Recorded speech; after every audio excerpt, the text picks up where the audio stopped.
in 116. He showed up without his camera, danced like it was prom night, and then threw away the only wedding photos I'd ever have, like they meant nothing.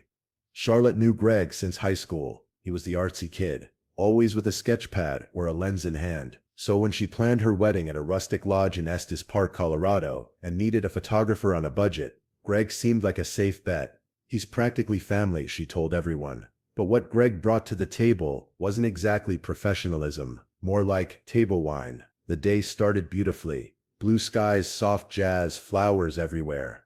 Charlotte walked down the aisle in a beaded lace gown, smiling through tears. Meanwhile, Greg, he was snapping a few shots here and there, but also munching on hors d'oeuvres and talking to guests. No camera slung around his shoulder, just a beer and an open shirt. I thought he was just warming up, Charlotte recalls. But turns out that was the warm-up, the main act in the wrap party.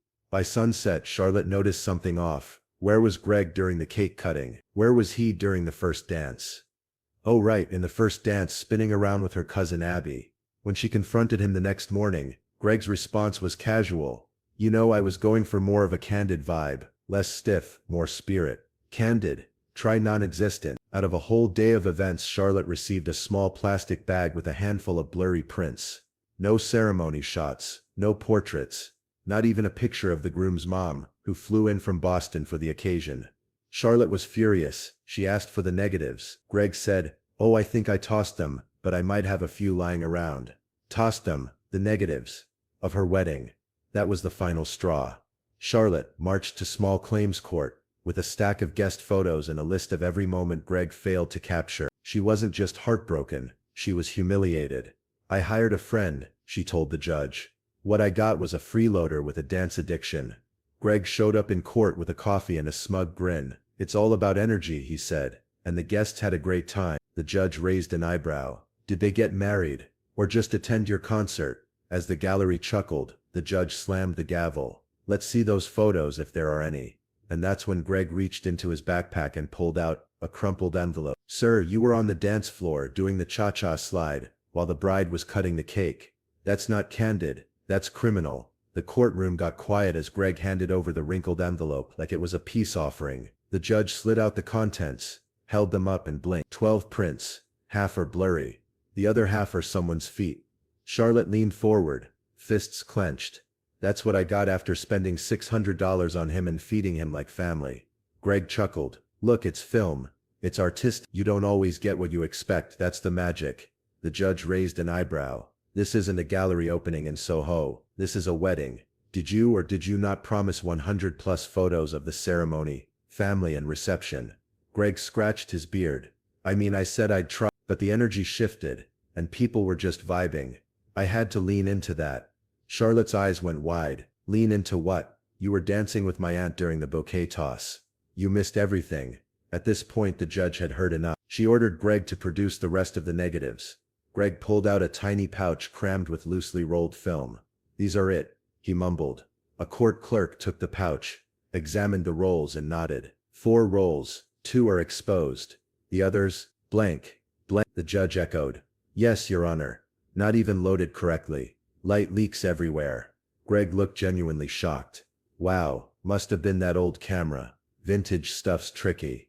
Charlotte shot up. So you're saying you didn't even know you weren't shooting real photos? Greg shrugged. Again, it's about presence. About being part of the moment. The judge's tone sharpened. You were paid to document the moment, not become it. Greg smirked. With all due respect, Your Honor, the guests loved me. They were laughing, dancing. I made it a party. The judge leaned in. This wasn't your party. And newsflash, you weren't a guest. You were the photographer.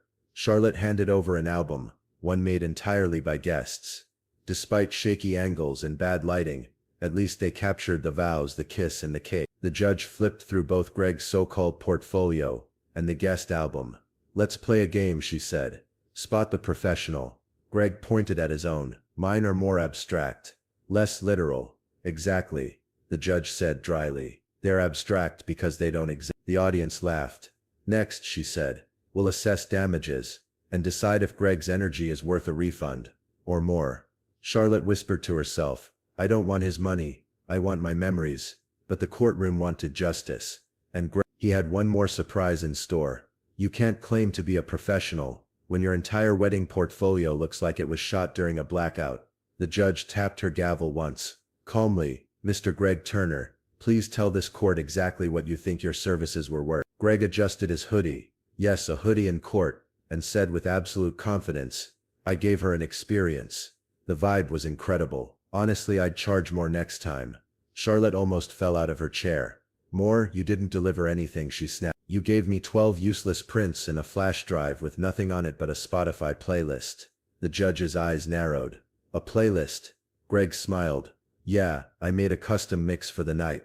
Thought it would help her remember the mood. The room fell silent. Someone in the back stifled a laugh. The judge leaned forward, eyes like daggers. Let me get this straight. You replaced the bride's wedding album with a playlist to help her remember the wedding you failed to photograph. Greg nodded. Exactly. Emotional memory lasts longer than pictures. Oh, it sure does, the judge replied. And this emotional memory will come with a court-ordered refund. And maybe a new definition of professionalism. Charlotte sat back, a mix of relief and residual rage spreading across her face. But it wasn't over yet. The judge turned to her. Did you sign a contract? Charlotte shook her head. No, it was a handshake deal. I trusted him. Let that be your lesson, the judge said, eyeing both parties. Trust should never replace paperwork, especially when it comes to your wedding. She ruled in Charlotte's favor. A full refund, plus damages for emotional distress. Not a huge amount, just enough to prove a point. Greg blinked. But I have over 2,000 followers. This could really hurt my brand, the judge replied, deadpan. Then next time, shoot the wedding instead of trying to become the entertainment.